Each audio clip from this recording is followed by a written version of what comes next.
My name is Stacey Ma, and I'm currently a Global Client Relationship Manager for the Schiavello Group here in Singapore. It's my pleasure to speak on behalf of the CoreNet Singapore chapter team to present our hackathon findings. We're a very diverse and dynamic group with a variety of experience across the corporate real estate industry, with most members based in Singapore but working across the whole Asia region and beyond. The team members are Gerving Kurana, Nick Hughes, Cheryl Goh, Anna Williams, Jasmine Alrab, and our leader, Anoma Baste. And our topic is workplace wellbeing. Workplace wellbeing is closely associated with various personal and organisational factors that are interlinked. A workplace that enhances or promotes wellbeing is one which is aligned on the following parameters: purpose, social, financial, community, and physical needs. In the current scenario with physical distancing measures and lockdowns, all of these have been shaken at their foundation.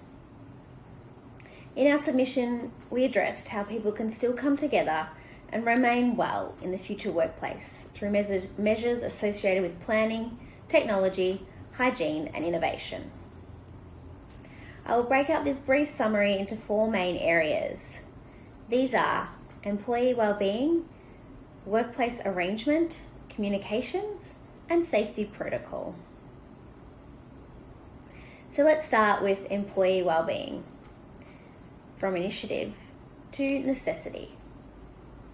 Workplace wellbeing and the employee experience have risen in importance, becoming an organisational mark of distinction alongside sustainability initiatives and innovative advancements rather than a nice to have.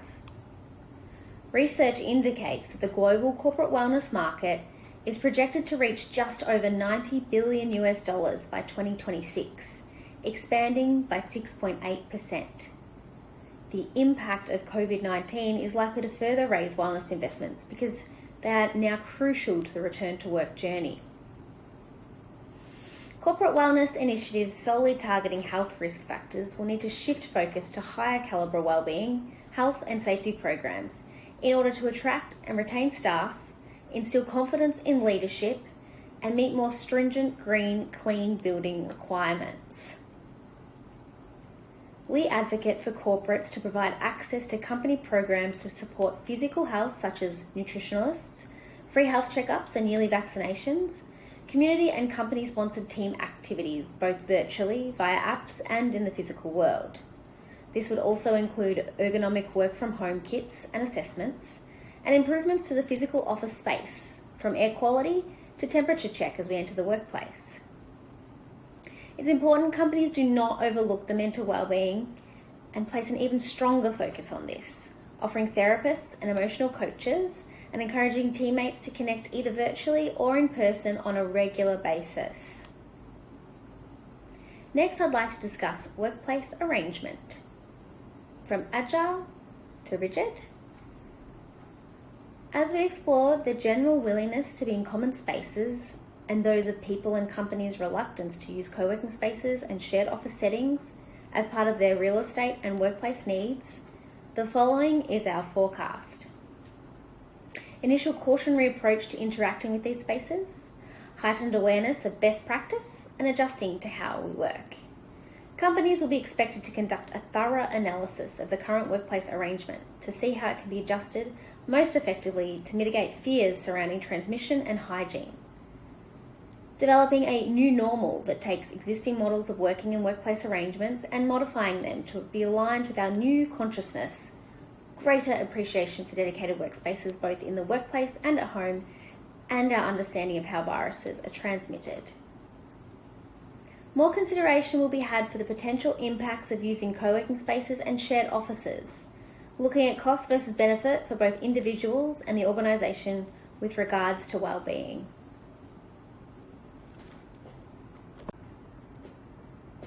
We recommend businesses ensure the office space is set up in a way that allows staff to feel comfortable and safe to come to work at least a percentage of the time so that teams are able to connect with each other, which is key to our social well-being, not to mention innovation. Creating a safe office space would include increased cleaning and disinfecting via conventional means, or perhaps introducing new technologies such as UVC lighting. It could be touch-free opening of doors and turning on taps, improved air quality, and measures to ensure practical social distancing is enforced within the office space. The next area I want to explore is communications, from unified to remote. With social distancing being the most effective way to combat the spread, meetings and collaboration will take place in new and evolving forms. We predict a majority of workplaces will introduce a hybrid model of working from home and work from the office at lower density, with only a small percentage of staff returning to the office initially. Meetings will take place physically at half capacity or less, or virtually. Connections and interactions with others are essential to our social health, yet it is this element of life that is currently most at risk. Organisations will need to shift their focus to maintain a positive state of overall well-being for employees by encouraging mindful activities, regular virtual social interactions, open conversations about how employees are being impacted by change, and inspiring a culture of caring for your peers. Lastly, let's delve into safety protocols, from tolerant to proactive. As we live through a cataclysmic event that has caught us all completely unaware, we are preparing for a different world that cannot be fully defined or fixed. We are moving to a constantly changing world where our protocols for safety and health will no longer be tolerant to good enough, but strive to excellence. There will be new values and expectations that will be built around safety standards and protocols that are ever evolving normal.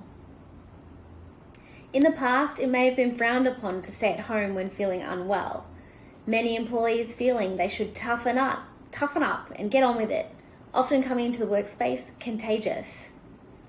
We will see a very quick shift where staying home when unwell will be encouraged, and entering the workspace with visible symptoms will be met with strong disapproval. This new health-first mindset should be embraced by employers and employees alike to ensure unnecessary spread is terminated.